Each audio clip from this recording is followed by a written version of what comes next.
გასული 13 წლის განმავლობაში ქართული ოცნების მთავარი მონაპოვარი არის ის, რომ გუნდმა ისწავლა მოვლენებისა და ფაქტების სწორად შეფასების უნარი. Ახლად ზუსტად ისეა, როგორც 14 წლის წინ, როცა ივანიშვილმა ქართულ ხალხს პოლიტიკაში მოსვლის შესახებ მისი გადაწყვეტილება ამცნო. კომუნიკაციის ფორმა უცვლელია. ივანიშვილი ქართულ ხალხს ისევ წერილით ელაპარაკება. 2012 წელს არა მხოლოდ გადავრჩით, არამედ გავიმარჯვეთ კიდეც. თუმცა მოპოვებულ თავისუფლებას თუ არ გაუფრთხილდით, ყველაფერს დავკარგავთ, რაც ამდენი წლის განმავლობაში გვიშენებია. დღეს ჩვენ კვლავ ვიბრძვით, თუმცა სახეცვლილ მტერთან და გამოწვევებთან. კარგად უნდა გავიაზროთ, რომ დღეს კვლავ ბეწვის ხიდზე გავდივართ და არ გვაქვს უფლება ფეხი დაგვიცდეს. 4 ოქტომბერს გვაქვს შანსი ყველას კიდევ ერთხელ დავანახოთ, რომ ჩვენი ბრძოლა დღეს საარჩევნო უბნებზე მისვლასა და თავისუფალი არჩევანის გაკეთებაზე, მშვიდობისა და სტაბილურობის შენარჩუნებაზე გადის. Ამ 13 წელში ყველაფერი მოასწრო. იყო პრემიერი, აღარ იყო პრემიერი. იყო პარტიის თავმჯდომარე, შემდეგ აღარ იყო პარტიის თავმჯდომარე. იყო ორგანიზაცია მოქალაქე, შემდეგ ესეც აღარ იყო.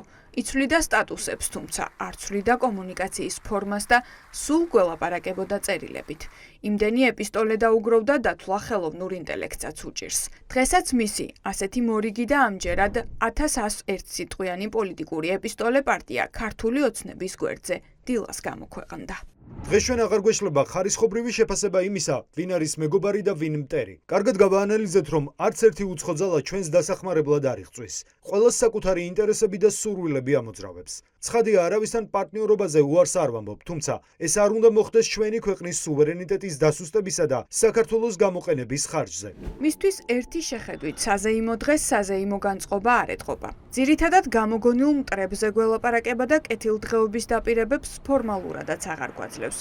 თუმცა რა გასაკვირია, რაც აქამდე დაგვპირდა ჯერ ისიც არ შეუსრულებია. მიიღო ხალხმა უფასოფული? ყველა სოფელმა მიიღო 5000 ლარი, 5 მილიონი. პროგრამა აწარმოეს საქართველოში. ნახავთ უამრავ განხორციელებულ პროექტს, სადაც სუბსიდირებას ახორციელებს სახელმწიფო. თქვენ ამის დანახვა არ გინდა. ძალაუფლებაში ყოფნის მე-14 წლის ათვლა ივანიშვილმა ისევ კულისებიდან დაიწყო. ხოლო ჩიგადაში გჩნდება და ყოველ ჯერზე გამოგონილ მტრებთან გადამწყვეტ ბრძოლას გვიანონსებს. არ გამოჩენილა მისი სასტუმრო საზეიმო გახსნაზე, სადაც საგანგებოდ მთელი მთავრობა იყო დარაზმული. კაცი, რომელიც 2012 წელს სოფელ დადიოდა და ხალხს საოცნებო საქართველოს პირდებოდა, ახლა არავინ იცის სადაა და რატომ ემალება ქართულ ხალხს.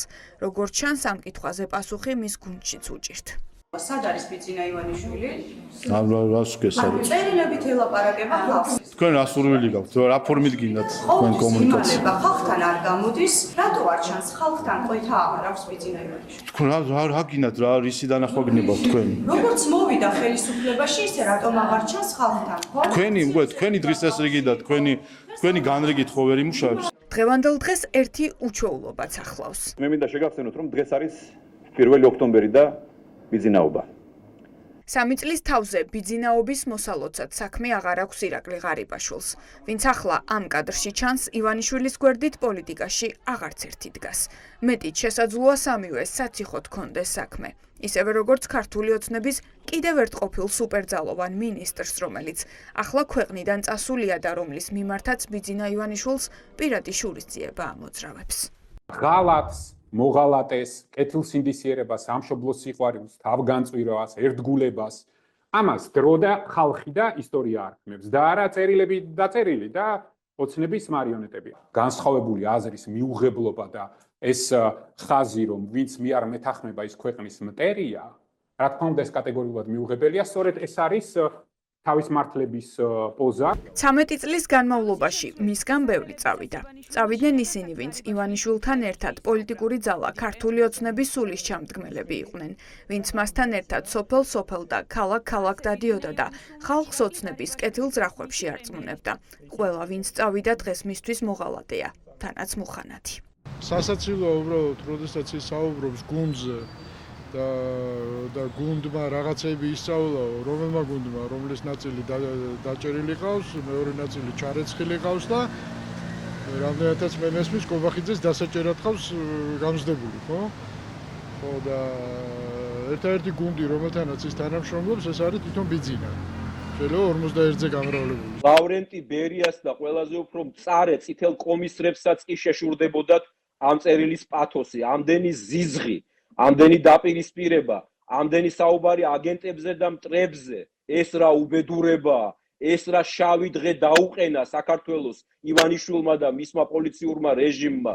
მრავალპარტიული მმართველობის, დემოკრატიის, udardeli ცხოვრების, სამართლიანობის და ევროპული მომავლის დაპირებით მოსული ქართული ოცნებისგან 13 წლის თავზე მხოლოდ პარტიის სახელი გადარჩა.